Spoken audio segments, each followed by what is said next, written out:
안녕하세요. 반갑습니다. 공책으로 다시 돌아왔습니다. 저는 공책지기 유희성입니다. 저는 공책지기 김경민입니다. 네, 잘 지내셨나요?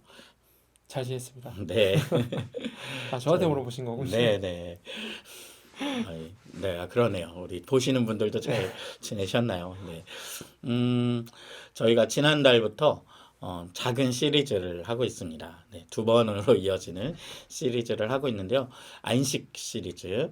그래서 지난달에 아브라함 햇셀의 안식을 같이 소개하고 나누었었고요. 이번 달엔 그래서 안식 시리즈 두 번째 시간으로 돌아왔는데 어떤 책이죠? 책 한번 보여주시죠. 네, 오늘의 안식 시리즈는 월터 브루그만의 안식일은 저항이다 안식일은 라는 책입니다. 저항이다. 네, 네, 아시는 분도 많으실 유명한 되게 중요한 책인데, 네, 이 안식 시리즈가 공교롭게 두 권이 다 너무 소개하기도 사실은 소개할 필요가 있나 할 정도로 유명한 책들 많이 네, 읽히는 책들인데 네, 또 그만큼 책들이 좋아요. 좋고 중요한데 이참에 저희 이 방송을 보시는 분들도 꼭 읽어보셨으면 좋겠다.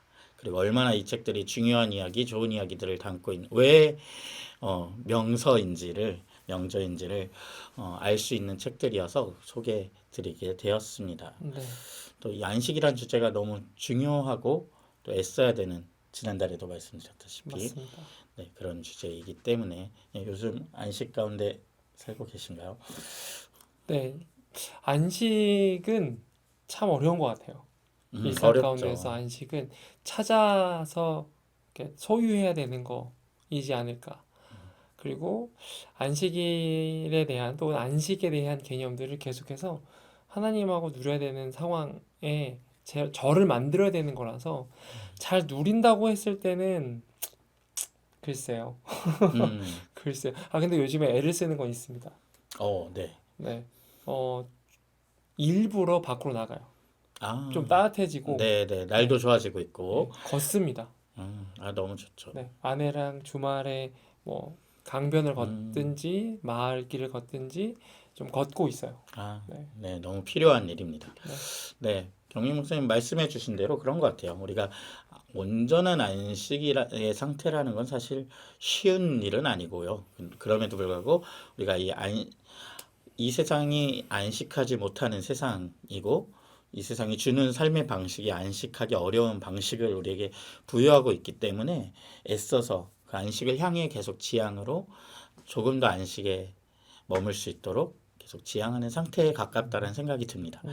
네, 그래서 이런 책도 지금 필요한 거기도 하죠. 안식일은 저항이다. 네, 제목이 굉장히 의미심장하죠. 네. 안식일은 저항이다.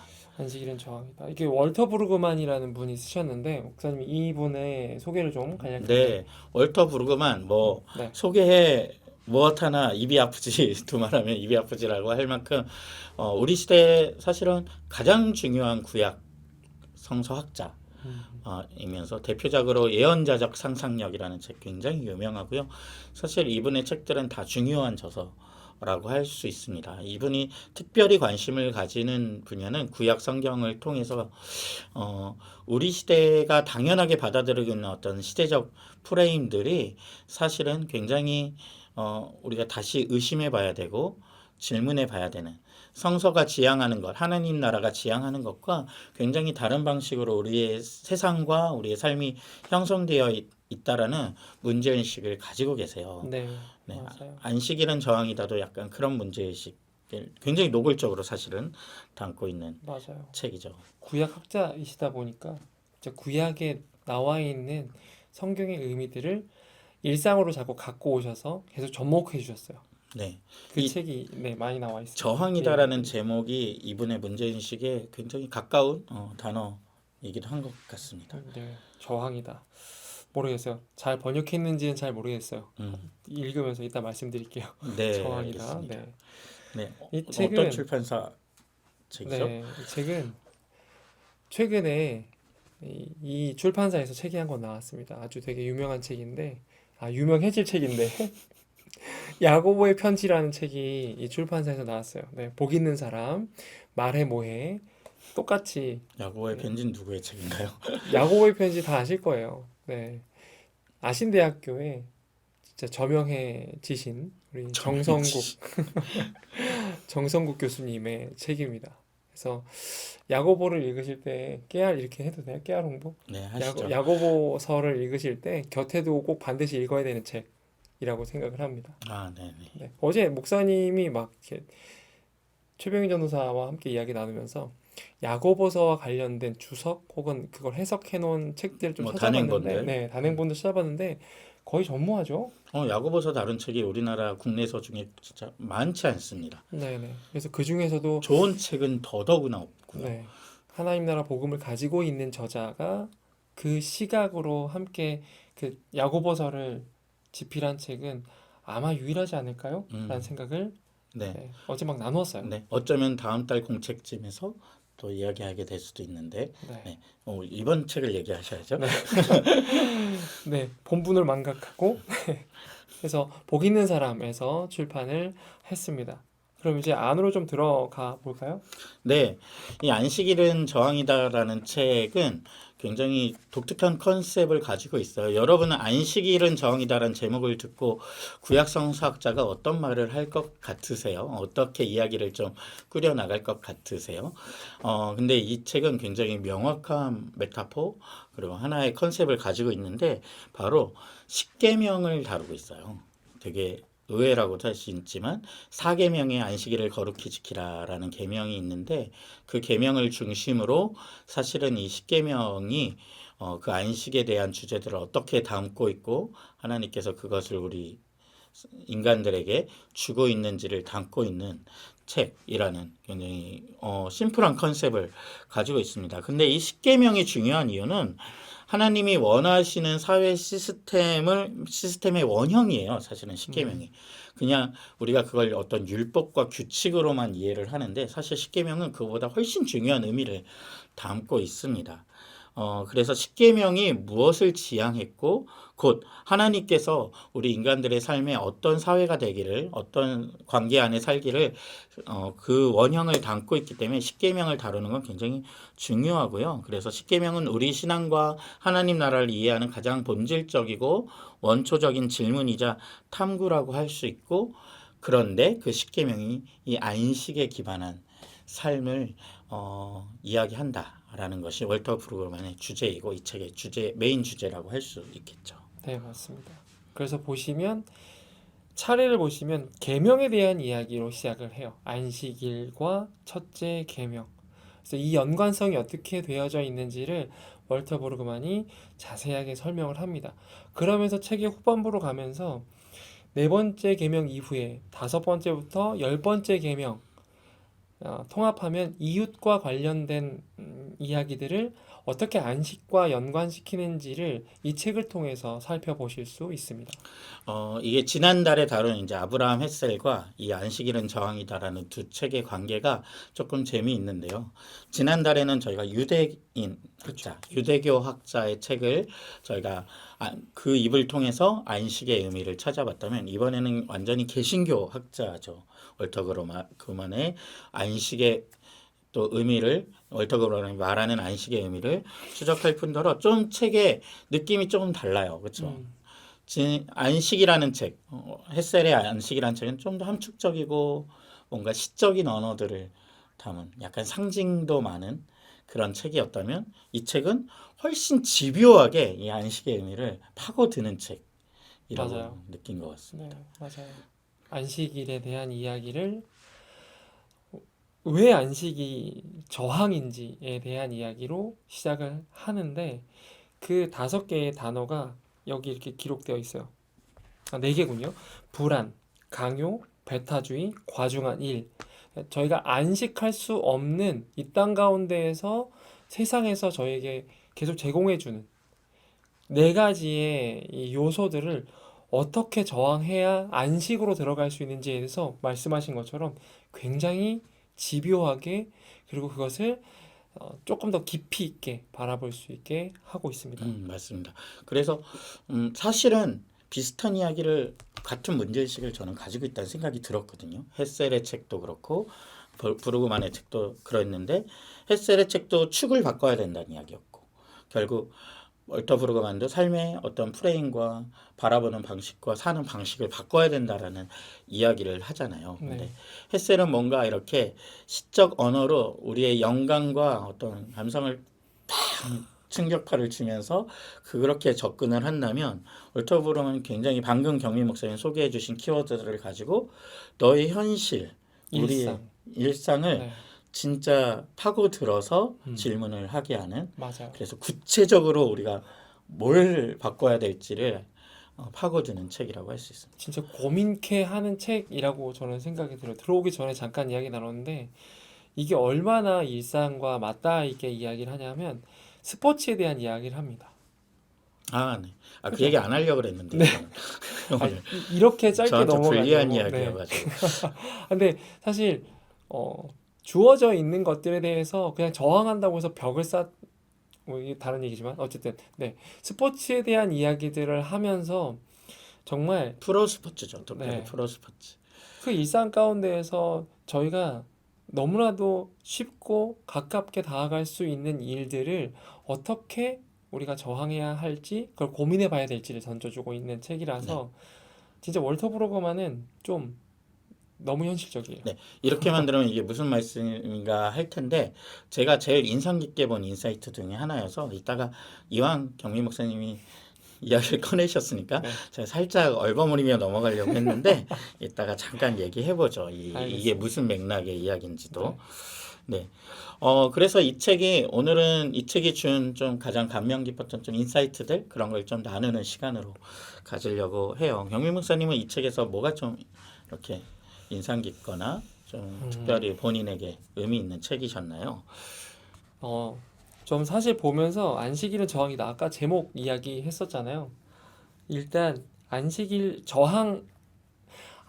저항이다라는 단어로 이렇게 퉁칠 수 없겠다라는 생각이 들었어요. 네. 그러니까 레지스턴스라는 그러니까 이게 영어 제목이 레지스턴스예요. 저는 이제 가만히 이 책을 보면서 저항 정도로는 이 세상이 저항이 주는 약한 거예요. 네, 약한 단어다. 너무 네. 약하다. 오히려 약하다. 네. 저항 가지고는 막 안 돼! 이 정도의 저항 가지고는 안 될 것 같고 혁명 이게 경민 정도. 목사님 생각하는 네. 저항이군요. 그러니까 이 온도가 혁명. 네. 뭔가 깃발을 꼽고 이제 뭔가 투쟁을 해야 될 것 같은 그 혁명적인 전사적인 책이지 않을까. 강력한 투쟁. 네. 뭔가 그러니까 저항이라고 하는 단어가 제게는 약간 수동적인 네. 거예요. 그냥 끌려가는 것에 내가 저항하다 음. 정도인데 이 책에 월터 브루그만이 이야기하는 이 저항은 그 온도가 아닌 것 같다. 네. 그래서 아까 이 제목이 조금 조금 더 그 약간 임팩트 좌우사신 게 있게, 그거군요. 임팩트 있게 던져줬으면 어땠을까? 더 적극적으로 이루어야 될 일이네요. 그러면 경민 목사님 보시기에. 네. 음. 저는 이것이 일상 속에서 네. 이루어짐에 대한 추구를 가져야 된다. 그 지향성을 우리가 계속해서 고민하고 가지고 있어야 된다라고 이 책 끝까지 그 생각을 하면서 읽게 되었어요. 네. 일단 이 책은 그 십계명이 이집트를 언급하면서 시작된다는 사실을 좀 주목해요. 그렇죠. 그래서 하나님은 여호와 이스라엘 백성이 믿었던 이 십계명을 주신 시내산에서 주신 여호와라는 신은 종교적인 신이 아니라 사회 정치 시스템의 문제를 제기하고 제동하는 신. 경민 목사님 지금 말씀하신 대로 누군가는 저항이라고 하겠지만 그보다 더 강한 반대와 혁명, 뒤엎음, 그렇죠? 그런 의미를 말씀하시는 것 같아요. 네. 전복. 네. 네. 전복. 근데 그게 종교적인 그냥 어떤 인식의 전복 정도가 아니라 오늘날의 사회 시스템에도 똑같이 적용되는 거예요. 그렇죠? 우리가 맞습니다. 살아가고 있고 우리가 상식적으로 받아들이고 있는 이 사회 구조에 대한 그 시스템에 대한 전복, 뒤엎음으로 우리가 살아야 된다라는 문제 제기가 십계명이라는 거예요. 네. 그게 다른 게 아니라. 그래서 이게 아까 말씀드린 이야기를 좀 이어가자면 우리 시대의 구조를 분석을 해요. 이 책에서. 그런데 우리 시대가 우리에게 굉장히 생산적인 것들을 그렇죠. 요구를 하는데 우리가 더 생산적이기 위해서 더 많은 것들을 가져야 되고 더 많은 것들을 해야 되고 이제 그러다 보면은 효율이 더 필요하죠. 중요해지고 네. 그러면 이웃들이 어느샌가 경쟁자가 돼요. 음. 그렇죠? 이웃보다 더 많은 걸 가져야 되는 것과 더 효율적인 무언가를 내가 소유해서 돌려야 하는 것. 그러니까 소유욕까지도 가지고 있으면서 이것들을 돌리기 위해서 필요한 건 착취입니다. 더 값싼 노동력을 가지고 와서 이들로 인해서 더 많은 것들을 만들어내면 그 만들어낸 걸 가지고서 또 다른 부를 착취하는 네. 것까지 나아가는 이야기. 네. 그래서 우리 시대가 개인주의를 굉장히 우리에게 강조하고 그런 것들을 좋은 것으로 선망하게 만들어서 개인의 만족을 추구하게 만드는 구조로 되어 있다라는 거예요. 네. 그런데 그 개인의 만족을 추구하는 구조가 아까 말씀드린 대로 점점 더 많은 것들을 갖게 하고 이웃들을 경쟁의 자리에 놓게 하고 그러면서 그 가운데 이제 그런 우리의 인식을 형성하는 요소 중에 하나가 프로스포츠인 거예요. 네. 프로스포츠가 저희가 볼 때 노골적으로 우리가 뭐 프로스포츠를 볼 때 또 국가대표 축구 경기를 볼 때 흔히 옛날에 전쟁을 대변한다는 말도 우리가 흔히 하잖아요. 이제 그게 그냥 하는 말이 아니라 진짜로 그런 구도를 우리 안에 만들어 놓는 것이 실력이 있는 사람이 정당한 대우를 받는 것이 마땅하고 실력이 없는 사람은 도태되는 것이 본인의 원인이 있는 거기 때문에 어쩔 수 없는 것이다라는 구조를 우리 안에 어느새 심어 놓는다라는 겁니다. 그래서 이게 약육강식이라는 이 세상은 약육강식이 당연한 합당한 논리고 윤리야라는 인식을 우리 안에 심겨준다라는 측면에서 이거 외에도 우리의 사회에 이런 구조가 너무 많은 거죠. 네. 그래서 우리의 삶과 사회를 얼마나 정교하게 그런 구도로 형성해 가는지를 이 책이 한 단계 1스텝, 2스텝, 3스텝, 4스텝 해가지고 쭉 증명을 하는데 좀 사실 되게 소름 돋았어요. 맞아요. 다 피라미드 구조. 네, 맞아요. 피라미드 구조에서 우리가 빠져나올 수 없다라는 생각에 저는 사실 이거 읽으면서 허무함? 네. 약간 이게 정말 세상이 이런 상황인데 이거 내가 해야 뭐 해? 이거 책을 읽고서 나만 이렇게 바뀌면 뭐 해? 라는 생각이 들 그런 의미에서 정도로 예. 경민 목사님 느끼기에는 이 세상이 진짜 바뀌어야 되는구나를 느꼈고 오히려 반대로 난 너무 그걸 변화를 만들었기엔 나 혼자 하기엔 너무 작은데 란 오히려 약간 그런 허탈감이기도 한편으로는 그런 허탈감도 하네요. 들었습니다. 그렇네요. 그리고 그쵸. 나만 다르게 지향하면 뭐야? 딴 세상이 이렇게 가고 있는데 네. 약간 이런 네. 느낌이신 거죠. 그런 뉘앙스들이 제 안에 음, 가득 채워지게 하는 부분을 다루고 있다라는 것만으로도 봐도 굉장히 현실적이라는 거예요. 네. 네. 방금 제가 말씀드린 그 사회 구조를 이렇게 설명하는 게 굉장히 긴 서술로 돼 있는 것도 아니고 나중에 책 보시는 분들은 페이지 42페이지부터 46페이지를 한번 봐보세요. 거기 굉장히 심플한데 아주 선명하게 그 구조가 얼마나 정교하게 짜여져 있는지를 딱 그냥 개관해서 보여주거든요. 그래서 전 그 부분이 되게 인상 깊은 부분 중 하나였습니다. 그렇군요. 아무래도 그 네. 부분이 세상의 논리들을 네. 함축적으로 보여주기 때문에 네. 그리고 또 하나는 전 또 프로스포츠를 굉장히 즐겨 궁금합니다. 어떤 얘기 하실지. 보기 때문에 이 얘기를 그래서 안 꺼내고 싶었어요. 저의 중요한 취미 중에 하나인데, 네. 근데 솔직히 말하면은 인정되는 바가 있어요. 제가 음, 프로야구를 특별히 좋아하는데 그 야구 팬들이 모여 있는 게시판 같은 데를 가면은 그런 못하는 선수에 대해서 실력이 없는 선수에 대해서 빨리 너는 이 판에서 꺼져 소위 말해서 맞아요. 하는 구도가 굉장히 당연한 논리로서 그 안에 존재해요. 그래서 저도 그런 걸 볼 때 불편한 마음을 가지거든요. 그러니까 그런 구도를 어느샌가 당연하게 학습하도록 만드는 이야기가 그 안에 서사가 있죠. 이 사회 구조는 그런 거야라고 인식하게 만드는. 네. 네. 저는 사실 그런 걸 읽을 때도 거기에 동의하지는 않아서 제가 거리를 두고 있는 걸로 이제 그것들을 같이 보고는 있는데 네. 여기서 너무 노골적으로 딱 그런 거를 지향하게 하는 어떤 기득권들의 어떤 수단? 그렇게 사회적 던지니까 네, 사회 시스템이 그걸 우리에게 소비하도록 만드는 어떤 그런 것 중에 하나라고 만드니까 말을 하니까 고민이 되더라고요. 이걸 앞으로 도움이 되죠. 대할 때 이 불편한 마음을 어떻게 해야 되나. 저는 근데 지금 목사님의 이 모습이 이 책이 저희에게 던져주는 가장 좋은 모습이라고 생각을 해요. 네, 고민하는 시간을 갖는 거. 어떻게 해야 되지? 그러니까 이미 알고 계세요. 어떻게 댓글들에 내가 대해야 될지 알고 있지만 그럼에도 불구하고 이 책을 읽다 보면 다시 이 관계를 정립해야 되겠다. 다시 고민해 봐야겠다. 저는 이 부분까지 나아가는 게 이 책의 목표이지 않을까라는 생각을 했어요. 네. 네.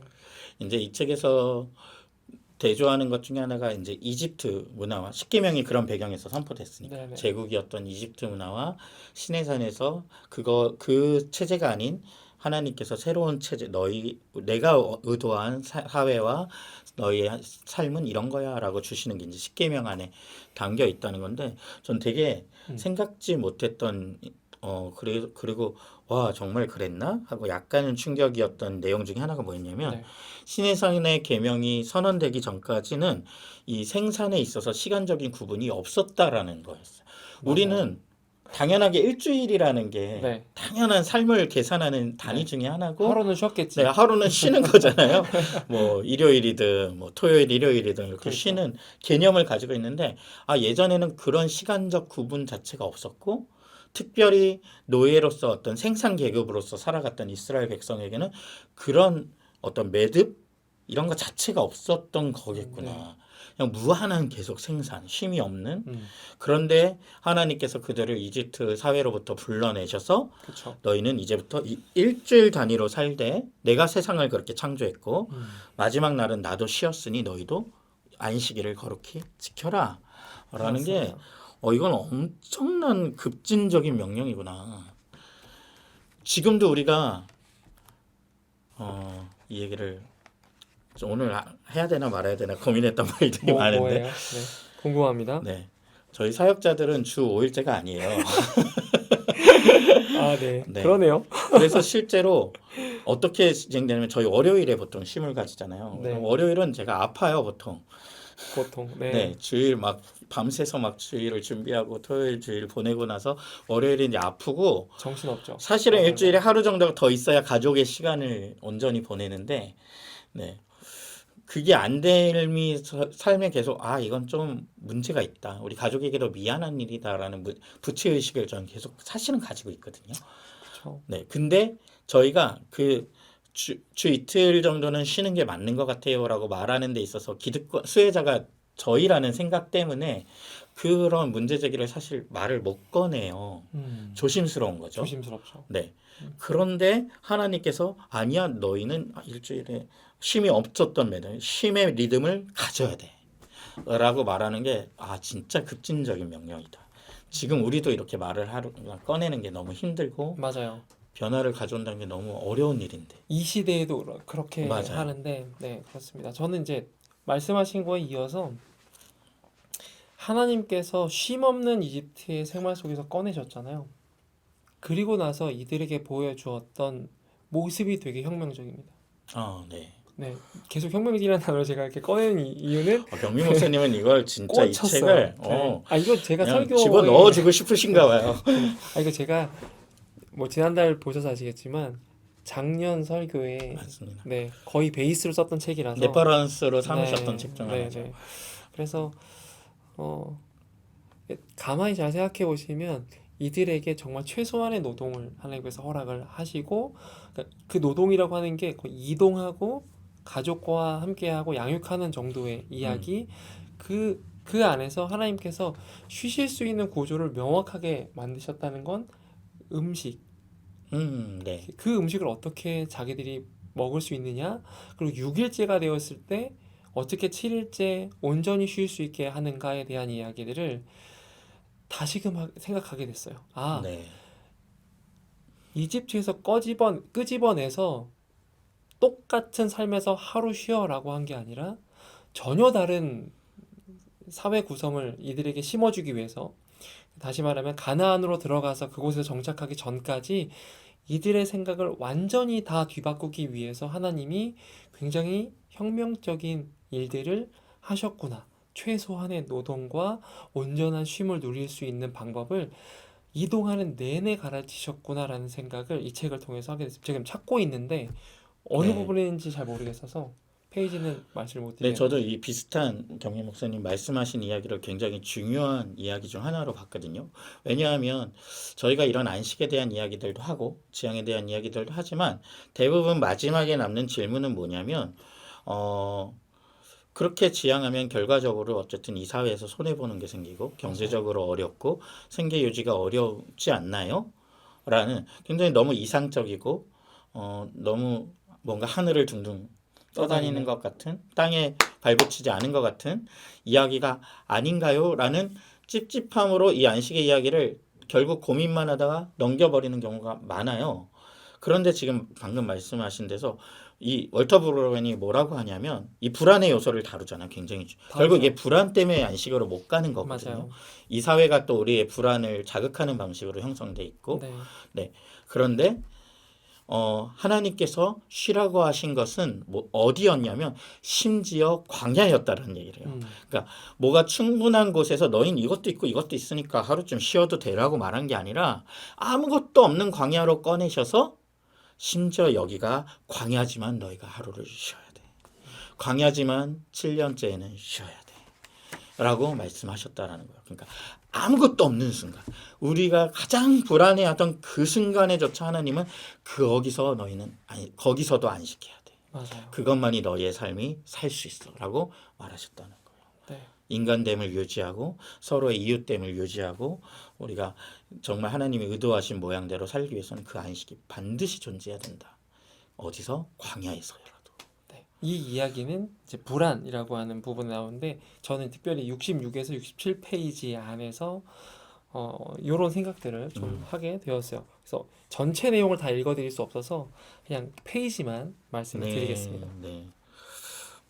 그래서 그 예수님의 그 멘트를 계속 다루잖아요. 수고하고 무거운 짐진 자들아 내게 내게 오라. 그런 걸 너를 쉬게 하라. 내 멍에는 쉽고 가볍다. 이게 보통은 되게 막연한 무슨 감정적인 위로나 이런 걸로 보통 기독교인들이 인식하는 것 같아요. 그쵸. 네. 그래서 왜 그렇게 말씀하셨는데 제 삶은 이렇게 맨날 우울하고 슬프고 힘들고 막 이럴까요? 항상 이 본문을 그렇게 대하는데 월터 그루브는 예수님의 그 명령이 명백히 정치적이고 경제적인 명령이라고 맞습니다. 이야기를 해요. 우리가 굉장히 생산적인 삶으로 내몰렸는데 그리고 이 당시 예수님 당시에는 로마가 부여하는 과도한 의무나 부역에 의한 로마 시스템에 대한 반대되는 이야기, 또 유대교가 부여하는 엄격한 종교적인 의무, 맞아요. 네, 그걸로부터 너희가 벗어나도 돼. 너희가 안식해도 돼. 음, 라는 이야기라고 해석을 해주는데 저는 이 본문의 이 구절에 대한 해석 중에 가장 공감됐던 것 같아요. 맞습니다. 그러니까 우리가 안식으로 이르지 못하고 있는 거죠, 사실은. 네. 예수님을 만나고 사실은 기독교라는 이 신앙을 받아들이고 걷는 중에도 이 안식으로 사실은 기독교라는 신앙이 마땅히 가야 되는 지점이 이 안식을 향해 가야 되는 게 기독교의 본질적인 지향인 거예요. 그렇죠? 맞아요. 예수님이 그래서 수고하고 무거운 짐진 자들아 내게로 오라라고 말씀하셨는데 사실은 우리가 우리의 지향이라고조차 인식을 못하는 것 같아요. 음, 기독교가 그걸 말하지 않고 우리 기독교 신앙을 가지면 뭔가 더 위대한 일을 할 수 있고 더 열심히 살 수 있게 되고 더 생산적이고 네, 더 효율적인 무언가를 가질 수 있지 않을까? 그런 상상을 하기도 네. 합니다. 하나님이 우리를 사랑하셨으니 너희도 그 은혜를 갚기 위해서 더 열심히 살아야지라는 뭔가 그런 무언의 메시지를 네. 주는데 우리의 애씀이 더 극대화돼야지 라는 메시지를 주는데 과연 그게 기독교적 메시지가 맞을까? 사실은 이 세상의 논리 구조에 가까운 것 같아요. 그걸 기독교라는 이름이 차용하고 있을 뿐인. 여기는 이제 그렇게 이야기를 하지 않아요.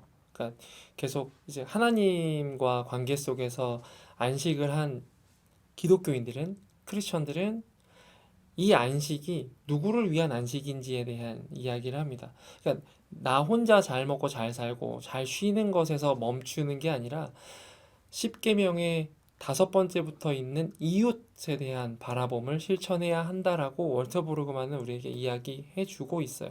그러니까 왜 불안한지 왜 강요당하는지 이런 이야기들 속에서 따지고 보면 아까 처음에 목사님 말씀하신 것처럼 이웃보다 내가 더라고 하는 프레임에 갇히는 거죠. 그런데 이웃과 함께 더불어 음. 이웃과 함께 이 세상을 안식하기로 크리스천들이 먼저 마음을 먹는 것이 우리에게 굉장한 혁명이다라고 이야기해주고 있는 것입니다. 네, 그래서 이 안식의 삶, 십계명이 말하는 삶하고 우리의 삶을 딱 이렇게 대조해줘요. 이 세상이 말하는 건 번영이 우리의 삶을 딱 지켜준다라고 말을 한다는 거예요. 그러니까 번영을 하려면 우리는 더 많이 생산해야 돼요. 그러면 더 많이 생산하고 더 많이 소유할수록 우리는 안전해지겠죠. 그러면 삶의 목표가 뭐예요? 얻고 또 얻고 또 얻는 게 돼요. 네. 그러면은 당연히 아까도 말씀드렸다시피 경민 목사님 방금 말씀하신 이웃과는 경쟁 관계가 되는 거죠. 이게 우리 사회의 구조라고 얼터브르면 뒷부분에서도 딱 선명하게 정리를 해줘요. 그런데 이 안식을 받아들이고 사실은 그렇게 가야지만 이웃의 존재가 살아나고 이웃이 진짜 이웃으로서 살아나고 그래서 10계명, 5계명부터 10계명까지가 이제 이웃 안식일을 거룩히 지켜라. 그 다음에는 우리의 이웃들이 존재하게 되는 거예요. 우리의 삶에. 네, 그래서 맞습니다. 그 이웃들과 어떤 관계를 맺어야 되는지가 10계명에 쫙 일어나는 것이냐라는 이야기를 한다는 거죠. 중간에 월도르그만이 안식이라고 하는 네 번째 계명 앞에 하나님이 세 개의 계명을 가지고 있고 근데 여기서 끝나는 게 아니라 오히려 더 많은 여섯 개의 계명을 이웃에게 할애한다라고 이야기하면서 뭐 어디에 더 집중해라라기보다는 되게 재미있는 구도다라는 이야기들을 월터 브루그만이 우리에게 합니다. 네, 앞에 하나님에 대한 뭐 다른 신을 섬기지 말고 이거는 우리의 불안을 반영해서 나타나는 그렇죠. 다른 자꾸 뭔가 우리에게 번영을 줄 것 같은 것들을 추구하는 심리를 앞에 세 계명이 담고 있고 네, 뒤에가 그 불안에 대한 반응을 어떻게 보였냐에 따라서 뒤에 계명이 또 따라오는 결과가 달라지는 맞아요. 구조를 십계명이 가지고 있다는 이야기를 하고 있어요. 네, 그러면서 또 하나 저는 여기서 좀 주목됐던 부분 중에 하나가 페이지 59페이지부터 보면 이 세상에 이런 기득권과 권력자들의 특징이 좀 나열돼요. 그들이 우리를 선동하긴 하는데 그리고 우리를 형성하긴 하는데 결과적으로 그들은 우리의 삶을 책임지지 않는다. 그 다음에 우리의 모든 노동의 이 효율을 추구하고 우리가 열심히 애쓴 결과물들이 다 기득권에게로 흘러간다. 그리고 또 하나는 그들은 자신들이 그런 것들 기득권에 있으면서도 스스로가 불안해하고 있다. 그리고 그 불안이 결국 우리를 다시 착취하는 원인이 된다. 네, 이게 이 세상의 구도라는 굉장히 신랄하죠. 이 세상의 구조에 대해서 굉장히 시작할 명확하게 때. 머릿속에 들어오지 않으십니까? 아, 이런 구조구나. 네, 이게 착착착 인과관계로 딱 짜여져 있음을 이야기합니다. 네, 맞습니다. 그래서 저는 우리 주일에도 그런 역할이 있다고 생각을 하는데 이 안식일을 준수하는 것, 안식을 지키는 것이 굉장히 중요한 공공 정체성을 형성한다라는 이야기를 해요. 월터 브루그만이. 이 안식일을 지키는 사람들, 이 안식을 함께 지켜나가는 사람들이라는 정체성이 내가 누구인지, 내가 파라오의 백성이 아니라 하나님의 백성으로서, 그리고 이웃들과 함께 살아가는 존재로서 공공 정체성이 형성된다라는 말을 하는데 결국 이 정체성 형성의 싸움인 거죠. 프로스포츠도 그런 의미에서 맞습니다. 우리에게 위험이 될 수 있다라는 네. 이야기를 하는 것이고 결국 우리는 안식을 선택하는 정체성을 형성해 가는 것이 이 책이 결국 우리를 초대하는 자리라는 생각이 듭니다. 네. 정체성 이야기가 나와서 말씀을 드리는데 101페이지에 보면 이제 이런 이야기가 나옵니다. 구약에서 하나님의 백성이 체험한 경이는 민족도 아니었던 이들, 이 하나님의 소유된 백성으로 바뀐 것이다.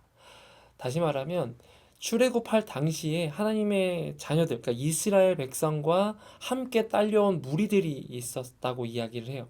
그들은 하나님의 백성도 아니고 그냥 그들의 모습이 좋아서 동경해서 따라온 사람들.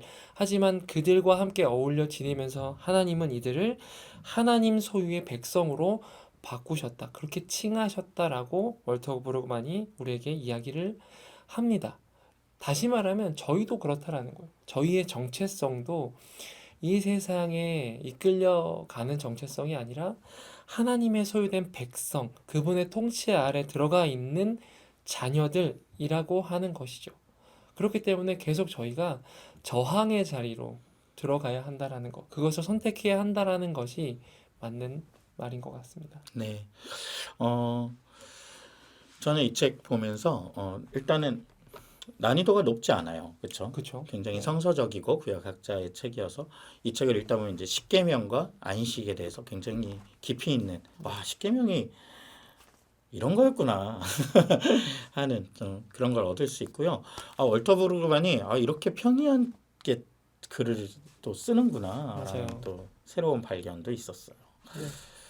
읽는 것이 어렵지 않다라고 하는 것에 한몫하는 건 제가 아까 잠깐 들어서 보이나 봤는데 이게 보이시나요? 거의 이제 단이 많이 떨어져 있고요. 글도 되게 크고, 네, 금방 읽죠? 네, 이렇게 시원시원합니다, 책이. 네, 저도 몇 시간 안 걸린 것 같아요. 네, 그래서 정말 편하게 읽으실 수 있는 책인 것 같아요. 네, 페이지도 100 몇십 페이지 정도고. 네, 그래서 그럼에도 불구하고 내용은 사실 너무 좋아요. 묵직합니다. 묵직하고 좋아요. 인사이트가 많고 이 책도 또한 제가 공동체에서 같이 스터디를 좀 해야 될 필요도 있고 사실 욕심나는 건 설교자로서 이 책 내용을 그냥 있는 그대로 그냥 제 언어로 설교하고 싶다는 생각이 많이 들어요. 작년에 사실 경민 목사님도 조금 녹여내서 하신 부분도 있지만 저도 또 한 번 하고 싶다라고 느낄 만큼 굉장히 매력적이면서 우리에게 굉장히 중요한 이야기를 들려주는 책이라는 생각이 들었습니다. 말씀하신 것처럼 사실 안식이라고 하는 건 저희가 놓칠 수 있는 부분이 맞는 것 같아요. 세상에 우리가 박혀 있다 보니까 또 그 시스템 안에서 흘러가다 보니까 누군가가 이 안식에 대한 이야기를 해주지 않으면 경계심이 허물어지는 것 같아요. 왜냐하면 프로스포츠라는 이야기를 할 때 쓴 것처럼 이 세상은 정말 요소마다 본인들의 그 번영과 어떤 불안의 코드들을 우리한테 심어주기 위해 구조화되어 있는데 우린 계속 거기 노출되잖아요. 맞아요. 근데 이 안식의 이야기, 안식의 구조는 우리가 너무 노출이 사실은 적은 거죠. 네. 이걸 계속 우리가 상기하고 경영 선생님 말씀하신 대로 함께 가는 이들이 계속 같이 이야기를 들려주고 있어야 그래도 될까 말까인데. 음, 네. 그러니까 이걸 계속 다시 듣는 것, 안식에 대한 이야기를 떠올리는 거는 너무너무 필요한 저항이고 사실은 투쟁이고 그런 생각이 듭니다. 맞습니다. 그런 생각을 하게 하는 책입니다. 네. 그래서 사실 읽고 이 제목을 꽂아두고 계속 그렇지. 안식을 떠올리는 것만으로도 의미가 있겠다 싶은 책입니다. 네. 네, 뭐 경영 선생님 뭐 더 이 책에 대해서 하고 싶으신 말씀 있으실까요? 네, 요즘에 좀 꽂힌 단어가 지향이라는 단어입니다. 음, 하나님께 나아가려고 하는 갈망을 갖는 것, 그 욕구와 그 갈망을 내가 갖기 위해서는 결국에 해야 한다는 건 시간을 들여야 한다라고 월터 브루그만이 이야기를 해줘요. 결국에 우리는 그만큼의 시간을 노출해야 됩니다. 이 시간을 다시 말하면 시간이 곧 돈이다 라고 이야기를 하잖아요. 시간 안에 내가 어떤 생산성을 가지고 있느냐에 따라서 나의 등급이 매겨지는 것, 이게 세상이 저에게 주는 어떤 프레임입니다. 네, 그리고 그 시간 안에 얼만큼 많은 것들을 생산해내느냐 효율적인 사람이다라고 사람들이 이야기하죠. 그런데 여기서 그 시간을 어디에 사용하라고 이야기하냐면 하나님을 갈망하는데 써야 한다. 하나님을 지향하는데 써야 한다라고 이 책이 우리에게 가르쳐주고 있다라는 생각이 마지막 끝부분에 와서 좀 마음에 남는 네, 그런 생각, 그런 네, 이야기였습니다. 네. 저도 이 지향 야고보의 편지에도 그런 명문이 나오는데 구원을 넘어서 이제 온전함에 이르는 신앙으로 가야 된다. 네. 그런 명문이 있는 책이 야고보의 편지라는 책인데, 네. 근데 저는 늘 그렇지만 우리의 한국 교회들이 늘 안타깝게 구원에 만족했던데 늘 너무 아쉬움이 있죠. 맞아요. 사실은 주님께서 예수를 그 닮아가는 지향까지 우리를 부르셨는데 우리가 거기에 대한 고민과 실제로 이게 작동하는지에 대한 어떤 프랙티스들이 너무 적었던 사실 거기까지 그렇게 가는 수고를 오히려 하지 않았던 네. 해야 될 수고를 하지 않은 거죠. 그래서 저는 이 형성됨, 온전해짐, 경미 목사님 지금 표현하신 지향 이게 우리의 삶에 정말 중요한 신앙에 있어서 키워드라는 생각을 하고 있어요. 네, 맞습니다. 그래서 그리고 이 사회가 실제로 그걸 이해하고 있고 우리를 구조화하는데 얼마나 많은 것들을 장치들과 이야기들을 들려주는 방식으로 사실은 하고 있었는지도 새삼 깨달으면서 특히 이런 책들 안식일은 저항이다의 이런 예리한 지적들을 보면서 정말 우리가 얼마나 나이브하게 그동안 이 신앙이라는 것을 예수의 이야기를 살아가겠다고 이야기해 왔는지를 점점 더 느끼고 있습니다. 맞습니다. 네, 우리도 정말 이 지향을 새롭게 해야 될 때라는 생각이 들어요. 네, 오늘따라 저희의 톤이 조금 더 좀 선명하다는 생각을 하신 분들도 있을 수 있는데 이 책이 그래요. 이 책이 전혀 돌려 말하는 게 없고 그냥 다이렉트로 그냥 탁 꽂아줍니다. 그래서 깔끔하고 선명한 이야기를 좋아하시는 분들은 이 책 굉장히 잘 맞으실 거예요. 네, 네, 오늘은 여기까지 나눠도 될까요? 네, 좋습니다. 네, 안식일은 저항이다. 두껍지 않은 책이기 때문에 많은 고민들을 하시기보다 그 고민 읽을까 말까 생각하시는 시간에 그냥 읽으십시오. 추천드립니다. 후회 없을 책이고 몇 번이고 읽고 같이 스터디도 해야 될 책이라는 생각이 듭니다. 네, 오늘은 여기까지. 네, 긴 시간 또 우리 이 안식일은 저항이다와 관련된 공책 이야기 함께 들어주셔서 감사합니다. 저는 공책지기 유희성이었습니다. 저는 공책지기 김경민이었습니다. 네, 감사합니다. 감사합니다.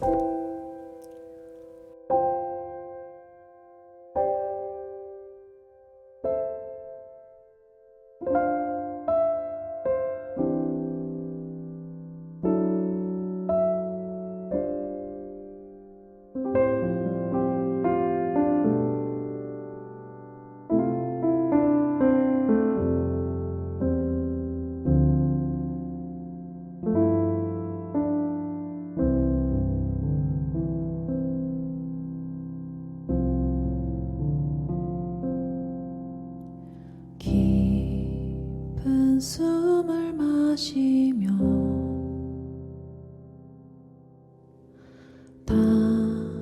당신을 느껴요.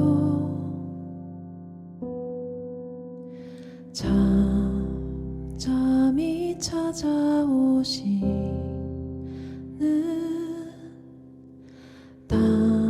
당신을 느껴요. 내 영혼을 당신의 빛으로 비추시면 나는 이제야 나와 눈을 맞추며 바라보시는 당신의 곁에서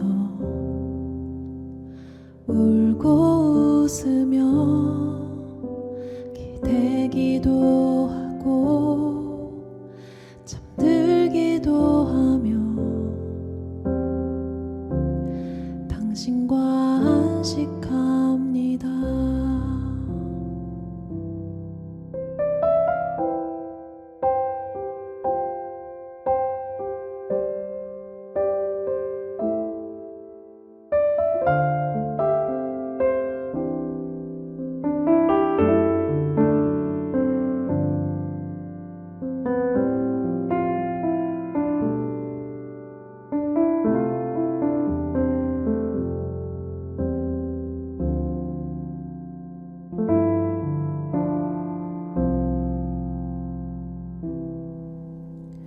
내 영혼을 당신의 빛으로 비추시면 나는 이제야 나와 눈을 맞추며 바라보시는 당신의 곁에서 울고 웃으며 기대기도 하고 잠들기도 하며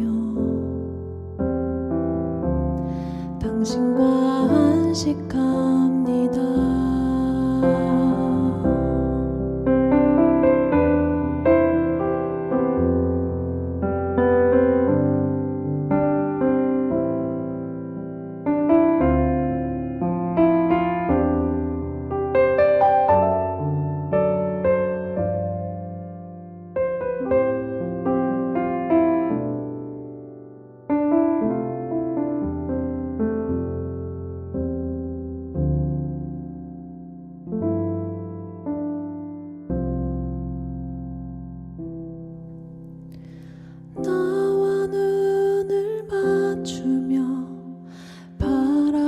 오시는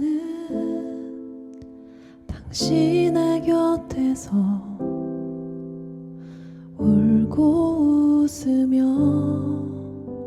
기대기도 하고 잠들기도 하며